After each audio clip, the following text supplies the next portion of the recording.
And we had it like live, available for rent before we Oh, wow. owned it. It was like Oh, 3 wow. months after our closing date. And by this time, we had bookings and we had to be live July 1st. So then it came to the point where it's like, all right, well, I know which side of the hammer goes up. And that's about it every single day. And it took me way longer than it should have. But I also saved a lot of money that I would have spent on that contractor had we gone down that route. Thriving in Tandem. It's a podcast for you, the married entrepreneur that wants to win in business and marriage at the same time. Welcome to Thriving in Tandem. Hey, welcome back to Thriving in Tandem. Hi, Tandem family. So today we're going to dig into the topic of financial freedom, which I think all of us, most of us, not all of us, is that what we're trying to achieve, right, with our business? But even if you achieve financial freedom, that doesn't necessarily guarantee that you're going to enjoy it, because there's certainly some challenges that can come with it. So we're going to dig into that with this week's guests, Mike and Carolyn Neubauer. And in fact, we were just on their show and just got released, our Family Invest podcast, and we're just on their show, and it got released actually this week. So we get to return the favor. And what's interesting is I remember I got pitched. I got an email, and we're getting pitched to come on this show. And we don't always accept all of them, just like we don't accept people that are pitching us. But I look them up like I always do. I look up people and I'm like, number one, I know what you're going to say. they're in Maui. So I said, they can't be that bad. And then I did a little bit of research. I said, okay, I think they fit. It fits what we're doing. Because sometimes though, people will pitch us and trying to go with the family first angle, the marriage first angle, and they try to force the fit. But clearly, as I looked on their podcasts and some of their episodes and the things that they talk about, clearly there was a fit. So after we were on their show, we had such a great time. We said, yeah, you got to come on our show. So definitely really looking forward to this episodes. Mike and Carolyn went from broke, exhausted, and trading time for just enough to get by to becoming financially free, working on only things that light them up and raising their son while investing across multiple markets. Now, they didn't do it with a trust fund or a tech exit, which I think sometimes people think when you're successful, when you have a high net worth, you think you're born into it. Mm-hmm. But statistically, only 20% of the wealthy are actually born into it, where 80% are either born in poverty or in middle incomes. Actually, they're actually the normal financial free people. They actually came from not the trust fund, right? Mike was a full-time firefighter in Maui, and Carolyn was a stay-at-home mom. So Mike and Carolyn, welcome to the show. I was going to say welcome back, but that's welcome to the show. Yeah, thank you for having us. We appreciate you inviting us on, and we're grateful to be here. All right. So the first question, what is the biggest challenge you've had working together? I think initially, our first project actually in tasting real estate tested our marriage and the why. And if we hadn't pivoted from that first condo, we wouldn't be in real estate. And who knows where our marriage would be. I think learning what our strengths and weaknesses were and being able to stay in that lane really helped us. I don't know. You weigh in. To put a little frame around that, I was a firefighter. She was a stay-at-home mom, like you were talking about during that time. We kind of saw we were getting into the real estate investing world, doing a lot of research and all that kind of stuff. And we decided to jump into short-term rentals because we felt like that was going to be our quickest path to financial freedom. And we knew that there was a lot of work involved and we knew what we could afford. And being here on Maui and wanting to invest on Maui made it such that it was going to take a lot of resources in order to get in on something. So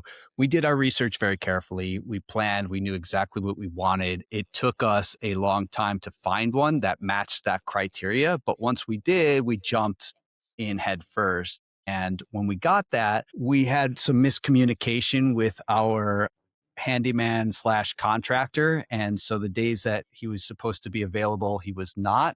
And so we had to YouTube University a complete gut job remodel of a condo. And it just turned into, 20-hour days. Every day I wasn't at the fire station down there, and the stresses on her being a new mom. There was a lot to figure out in a very short amount of time. Yeah. So it was just figuring out. Sorry. It was a condo that needed to be redone, like refurbished. Yeah, completely. Okay. Yeah. I'm glad you can't smell it. So yeah, you highlighted a lot of the typical challenges, right? When it comes to husband and wife teams and all that.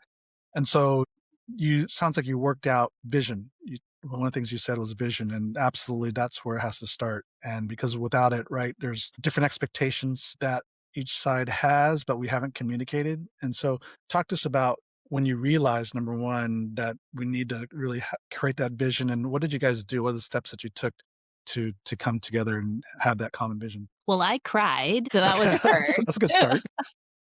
That's real talk. And it was kind of like, why are we doing this? If it's just for the money, I don't want any part of it. And we really got kind of dialed in on like, we don't want to be in the fire department forever.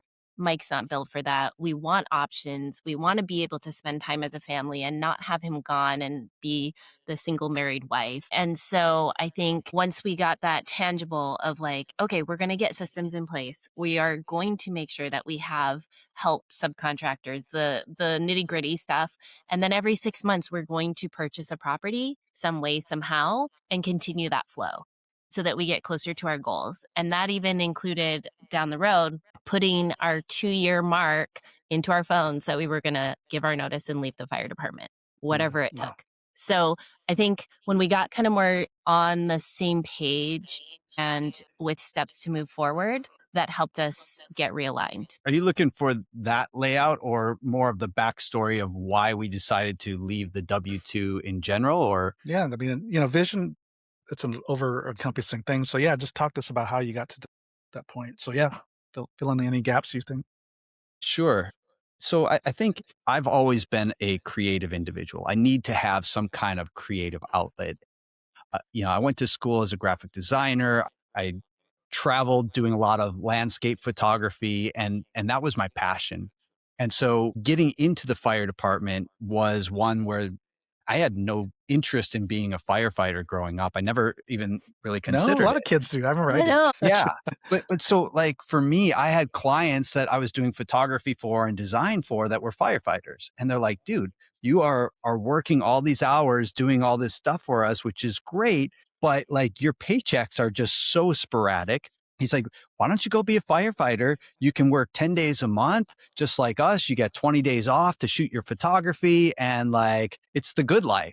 I was like, wow, well, that does sound pretty good. And so, I took the test and the doors kept opening. And so I joined the fire department, and it was great. But I never really had a boss before. So I've always done my own thing. And I realized very quickly, like, I really don't like authority. I don't like people telling me what to do. And so I was always trying to figure out, well, how do I be creative? And it's hard to be creative in the fire department. So, I started writing books, and I wrote books on photography. And that kind of gave me that first taste of passive income. And then I had a senior firefighter who was investing in real estate. And I was like, wait a minute, you're doing what? And how does this work? And how do you have enough money to do this? And so I just kept asking those questions. And so it probably was about 2 years of like really learning and studying and listening to every podcast and going to every real estate meetup and all those kinds of things, networking with people before we actually took our first step. And it was, around that mark where I was kind of telling her, hey, this is really cool. I think we can do this. And she didn't know anything at that point and really didn't get super involved until we closed on that first property. And that's when everything just kind of went haywire. I read Rich Dad Poor Dad. We figured out how to pull money from our house and buy this cat-urinated condo, and then our contractor wasn't available. So that was our start. That was the part that wasn't covered in the book, right? Yeah, exactly. Because a lot of people they read books like this, and they're like, oh, we could do this, and I could leverage, and I could pull this, and it's like I got all the ins and outs, all the knowledge, right? And I go, yeah, but have you thought about this, and this, right? How do you deal with the unexpected, the things that aren't in the books? Yeah. So talk just a little bit about, the kind of the on-the-job university that you went through as you were dealing with this first property. And then coming out of it, what did you learn from that? Meaning like, okay, this is what we're going to do, right? Because clearly with all the stuff that you went through, probably brought a little bit of clarity on what you don't want versus what you do want. So I guess talk about that a little bit. And I would just preface this by listeners don't necessarily do what we did. Learn from our mistakes. 100%. I think I'll start it off and then you can jump in. When we got our condo, we were so enamored with the idea of short-term rentals and Airbnb and like potentially moving our family out of that W-2 world. And we knew it was going to take us a long time, right? And I'm someone who analyzes this stuff a lot before I actually take the first step. And so I had a spreadsheet that was like, I don't know how many cells long this thing was, but it was forever and it was deep and it was all the case scenarios of like, this has to go right here and this has to go right here or else we don't make money, right? So it was, I think we got to the point where if we offer this and we make this nightly and we keep this occupancy rate, we should break even. I'm like, okay. So we get the property under contract that checks all our boxes. We close on it. But before we close on it, actually right when we got it under contract, we listed it on Airbnb right away. And we had no pictures or anything. We just had like stock footage coming soon. Like it's going to be amazing. And we had it like live available for rent before we owned it. It was like 3 months after our closing date. So we were supposed to close on it April 1st. And I think July 1st was that's not a good date to put a closing. I know. That's what I thought too. Again. So yes, exactly. So not a lot of things went wrong there, as you can imagine. But what happened was we closed on it and we had this conversation with our longtime handyman guy. We're like, hey, we're going to renovate this property. It needs a full gut job, but it's a condo. So it should be pretty easily. We should be in and out of this thing in 3 months. We feel like we're giving each other like enough room where we can make this happen. And so come April 1st, I reached out to the contractor. I was like, dude, are you ready to go? Like we closed, we got keys, everything. He's like, wait, I thought you said July 1st. I said, bro, no, I said we're going live July 1st. He's like, man, I must have gotten it wrong on my end. I'm booked until July 1st, but I have you on after that. And by this time we had bookings and we had to be live July 1st. So then it came to the point where it's like, all right, well, I know which side of the hammer goes up and that's about it. But I was like, okay, well, how do I remove carpet from a condo? Got to just cut it down the middle and peel it back. And it was like that. It was one step at a time. This is pretty close to truth because a lot of artists and creatives are not necessarily handy. And this fit Mike. And so I felt like I was more handy, which isn't saying much. So he has come so far because he's done it all now. It got to the point where like I was looking things up or I was figuring things out every single day. And it took me way longer than it should have. But I also saved a lot of money that I would have spent on that contractor had we gone down that route. And so that led to a lot of hard times, a lot of stresses between us on that first one. But honestly, once we did get over that hump, once July 1st came and the paint was literally drying on the wall as our guest was walking in, we started seeing like, hey, our numbers were a little off. We're getting a lot more per night than we anticipated. And we're booking out way more than we thought we would. And so then we started seeing margin and we're like, we could probably do that again. And so we took all of the returns that we were getting and put it into an account and we never touched them until we had enough for a down payment for the next one and the next one and the next one. And I got way better at doing this stuff. And hiring and calculating who actually was available on the timeframes we needed. Double checking and triple checking the date. Okay, Now repeat back to me. What date is it? So with the Airbnbs, were you guys doing all the cleaning, all the repairs? At the beginning we were with a toddler.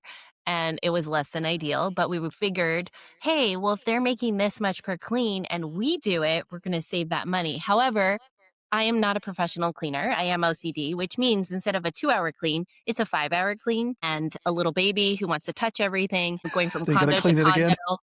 That was very quickly was the first thing that we hired out. Very quickly. We do not need that income. Let's pass it on. I would agree. Sometimes peace is worth more than the money. Absolutely. In fact, that's what you're buying basically is peace, right? You're not buying cleaning service, you're buying peace. Yeah. So, well, and it's a lot. Like say someone stays 1 night, 2 nights, 3 nights. It's like, you're not going anywhere. It's not because you got to be there for the turnover the next day. And then you got to do the same thing over and over. And not everyone leaves it nice. I'm sure. So what did you learn as far as what you don't want and then what you do want? Yeah. I think Our initial strategy was to get in and get these short-term rentals and get to the point where we could subsidize the W-2 income. And once we got to that, then we would start diversifying and getting more into passive investments. And that's essentially what we did. And we started bringing on partners on some stuff just to help get there faster. But we were always pretty conservative with our investments. So we could have leveraged and we could have gotten to where we wanted to be faster, but we felt like pumping the brakes was the right move for us so that we were allowed to sleep easier at night. And so we invested in different things. We invested in ourselves a lot. We invested in masterminds and getting around people and understanding systems and seeing what everybody else was doing. And that really helped us be, I think, confident in the way that we were approaching our business and how we ended up growing it. Yeah. And we were self-managing all of our units because that's what we could afford to do. And that's what made it our add value. But we had to learn that too. So we had to learn guest interaction, which helped with Four Seasons Resorts backgrounds and just the level of service communication which we were able to deliver, the linens. I mean, we learned everything from stocking units to inventory lists to managing cleaners and scheduling and time zones. So we had to learn all of that, but it also helped us be better leaders and hiring because we knew what kind of level of service we wanted to deliver. And that's what set our condos apart because anyone can stay anywhere. So I think that was a good starting point for us. It also, I mean, kind of trained up our strengths and weaknesses that we didn't necessarily know we had because we hadn't had to tap into them. So Yeah. that was All right. that was a good growth process. It was sometimes difficult. So then, since you brought it up, Carolyn, what's Mike's strength? His strength is leading other people and connecting people. He is really good at the management, the scope of management for projects and for getting it done. So if he sets his mind out to do something like rehab a condo and he has all these people in place, but they can't show or don't show up, he will figure out a way to get it done. He's definitely a doer, and I appreciate that so much about him. All right. So Mike, same thing about Carolyn. Caroline is a relationships person. She's very good at being able to calm situations when I tend to be a little bit more vocal where I shouldn't be, but also kind of be that calm in the back end too, and like help think things through with a long-term vision instead of just like, does this make sense now? Or does this align with the pillars, the values that we put in place for our family of how we want to grow? Good. Awesome. All right. So Mike, why are you called Pie? I don't even think about Did we that. drop that? So yeah, that's an interesting one. Does he know? So we call each other Pie, and it started, that's a great question. It started when we were dating. I would call her Sweetie or Sweetie Pie or something like that. And eventually it kind of got shortened down. She's from Taiwan, so I would call her my Thai Pie. And then eventually it was just Pie. And so then because she's extremely creative like me, she uses that same moniker to call me Pie. And I just feel like if it works and it's cute and it's good, why change it? So yes, he became Pie too. He gets the original credit. So their son calls them both Pie, and they're like, which one? Yeah. I want Yeah. Pie. Yeah. See, that makes then you me don't- hungry. Yeah, as I was saying, that can get confusing if Nico, right? Nico, Nico. yeah. If he says, I want pie. Is that The mom or parent? dad Yeah, or is it sir? food? Or is he hungry? Yeah, exactly. Yeah. All right. Yeah. So I got that from your website, by the way. Nice. So kind of what I led off this conversation with, part of what you're doing was trying to become financially free, which you've achieved that now. But a lot of people, like even some of our clients, even though they could be potentially financially free or their business is in such a position that, they're making good money, they're probably can, take off when they want and all those kind of things. So sometimes you get to that point of becoming financially free, but you can never, sometimes a lot of people still can't pull away from the everyday to day-to-day of running a business. And because we're so driven that we feel like if we're not working, we're kind of falling behind. So how did the two of you been able to make sure family, each other, even yourselves, your own personal time stays front and center so that you can perform well when you're running the business? Yeah. I think just from my perspective, the boring task part of it is that we use a calendar. So we schedule the important things. We schedule family first. We know our non-negotiables, and keeps us aligned as a family, and then we honor that. We hire coaches. We hire family coaches. We hire in all the areas that we want to grow and excel in, whether it's business, whether it's real estate, whether it's personal development or our family itself. We invest in that because we see the returns. We see the returns in the communities that we're put in, and also just the knowledge that we get from that, and that we get to continue to evolve. Like that life is a journey. And I think with both Mike and I would think that we're both very aligned on that we want to elevate our potential, and we want to be the lights in this world, and we continue to grow. And so I love that we get to grow together. I think that there's something that a lot of people don't take into account when it comes to financial freedom. And I think that's why you're doing it. I mean, they start off with the why, of course, Yeah. right? Like the why is to spend more time with my family, or the why is to travel or whatever. But then it's like, well, what do you need in order to do that? And I will tell you that if your listeners are business owners, if they're entrepreneurial in any way, there's a good chance that they make a lot more money than we do. For us, it was never about making more money. I mean, certainly that's nice, but what is more valuable, your time or your money? And I know you and I have talked about that on our podcast too. And for us, it was always the time. And so my time is valuable in a sense where I know what I need to survive. I know what I need financially to thrive. And I may be somewhere in between that right now, but I'm living my life the way that I want to live it. I do the things that I want to do when I want to do them, with who I want to do them, for as long as I want to do them. And I can do that.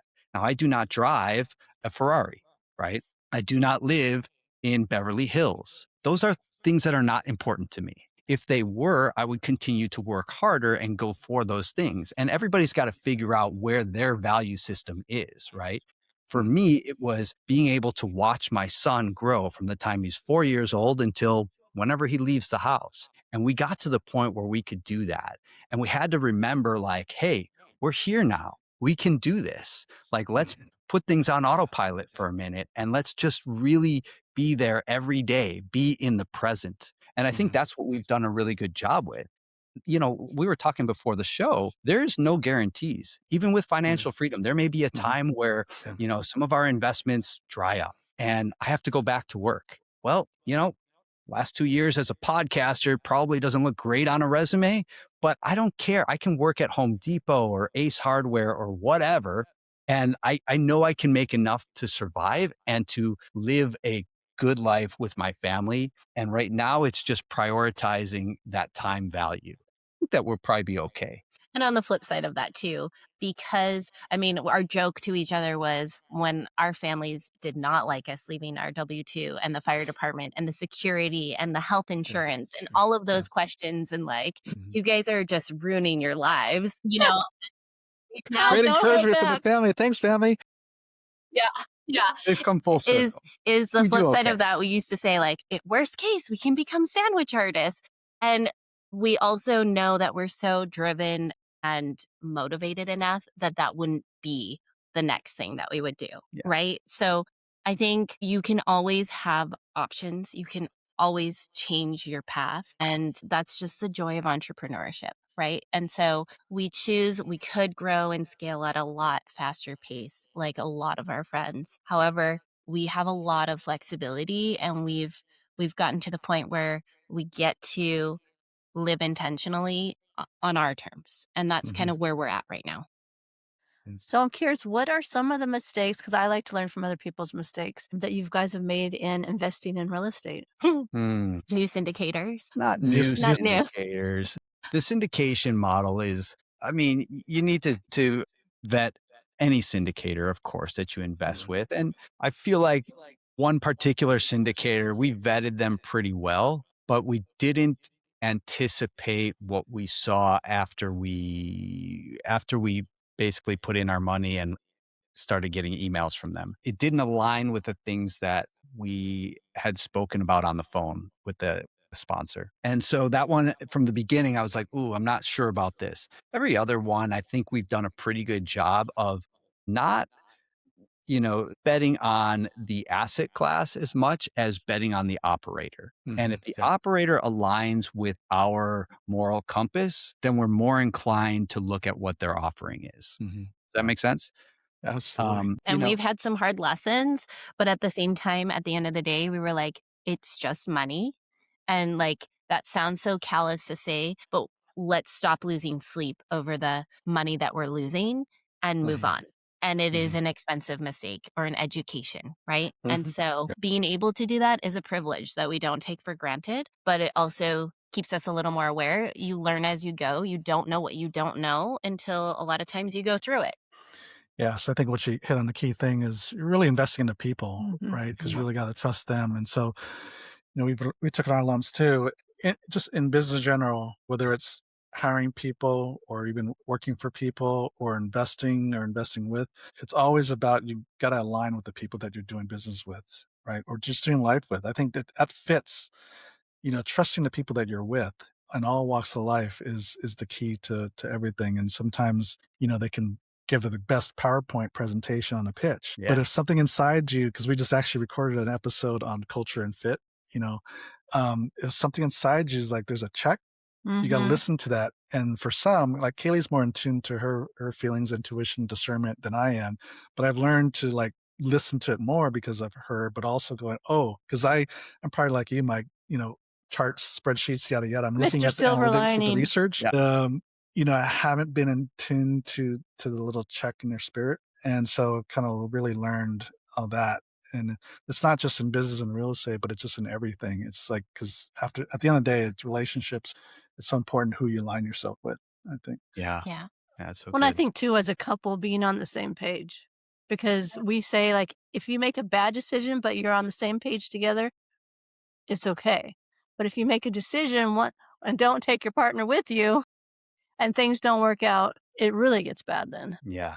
Yeah. Yeah, that's true. So yeah, I love everything that you guys have shared today. It's really great. And I think I want to end in this piece so you can have the last word on this. Is one of the things you shared, Mike, is about, it's not about how much money, financial freedom, right? It doesn't really come down to how much money you make.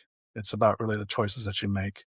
And even if, as you said, there's people that are worth more than we are and make more than we are too, just like you guys, but it seemed like they're strapped into still working and doing and whatever, and they're not making the intentional choice to really invest in the things that matter most, such as your relationships. And so the dollar amount really doesn't matter. It's choices that you're making. And so just one last thought around that from both of you, Mike and Caroline, about that financial freedom. What it really encompasses true financial freedom. Want to start that off? True financial freedom for me, and I am not a spreadsheet person, is that I get to spend time with my family. I don't have to worry about the cost of groceries, or I don't have to choose to either make a paycheck or sacrifice and see my family. I love that I don't have to choose. Yeah. I think a lot of it comes down to, a lot of what you touched on right there, and like what we've been talking about all episode is like, you said don't have to worry about what something costs at a grocery store, right? That's huge. We look at when we travel a lot. And I never look at what's the cheapest flight. I look at what is the shortest duration flight. That's what I'm interested in. That is freedom to me. I don't want to know how much an avocado costs. All I want to know is if it's on my plate, right? I think for us, can we do that? Is our money, is our net worth still growing up and to the right? If it's not, we need to check that. If it is, we're doing something right. And having that time. And so, the whole dollar amount, like you said, doesn't matter. It's how much is that buying that stress back worth, right? Like removing that altogether and not having it. Well, that fixes my health right there, right? It fixes my sleep. I turn my phone off every day at 8 p.m. It goes off automatically. Doesn't come on until 8 a.m. the next day, every single day. I don't worry about it. If somebody is staying in one of our properties and they have an issue, well, they can deal with our property management because I'm okay with hiring out to property management. Certainly we can manage these things ourselves. It's way easier. We take a 50% haircut, it seems, by having property management. but the freedom of not having the stress of being able to do what I want with whom I want, whenever I want it, with my family is incredible. Not worrying about when I have to be back home after a trip. We go on trips, and they're a month, 2 months, 3 months. That's freedom. That's freedom to me, is being able to share with my son, with my wife, what is possible, and being able to really make those memories together. Awesome. Absolutely. Awesome. Well, Mike and Caroline, thanks for being on the show. So we have your website, of course, ourfamilyinvest.com, but other places that people can get a hold of you or follow you. Yeah, probably Instagram is where we're most active, at Our Family Invests. And then, of course, the podcast, you can find all that from any of those places. All right. Well, thanks again for coming on and sharing. And for you listening, I'm sure this has touched you since you're still listening. So which means share this with another married entrepreneur who needs to hear this so they can enjoy what true financial freedom is. So until next week, God bless. Thank you. Thank you, guys. Thank you for listening to the Thriving in Tandem podcast. Please visit our website, marriedentrepreneur.co, for a variety of free resources to help your marriage and business succeed. And feel free to leave us a review and share this episode with another married entrepreneur. That would mean so much to us. See you next week.